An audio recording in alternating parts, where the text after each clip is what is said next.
വിണ്ടപാടിലൂടെ തിരികെ പോ വേനലേ. വേദനയിൽ അഭയം തേടുന്ന തീർത്ഥാടകരാണ് എഴുത്തുകാർ എന്ന് തിരിച്ചറിഞ്ഞ 3 പേർ ഈ കവിതകളിൽ സംസാരിക്കുന്നു.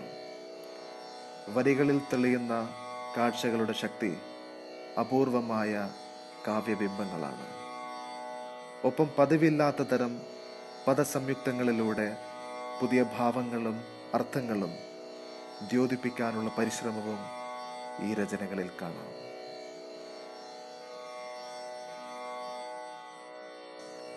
എഴുത്തിൻ്റെ മർമ്മമറിഞ്ഞ സ്മിതൻ സുന്ദറിൻ്റെ കവിതകൾ ഭാഷയുടെ അനന്യമായ ഒഴുക്കിലൂടെ ആസ്വാദക ഹൃദയങ്ങളെ കീഴടക്കുന്നു.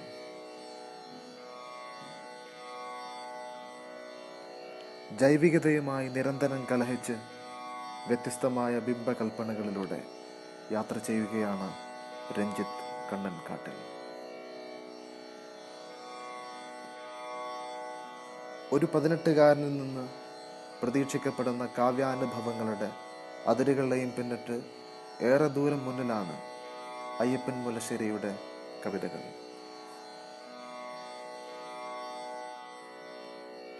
കവി അക്ഷരങ്ങളായി കടലാസിലേക്ക് പകുത്തു വച്ചിരിക്കുന്ന ആനന്ദവാദത്തിനപ്പുറം വായനക്കാരിൽ നിന്ന് കണ്ടെത്തുന്ന ആശയ സമൃദ്ധിയുടെ സമുദ്രവിശാലതകളിലാണ് ഈ പുസ്തകത്തിൻ്റെ ജീവൻ.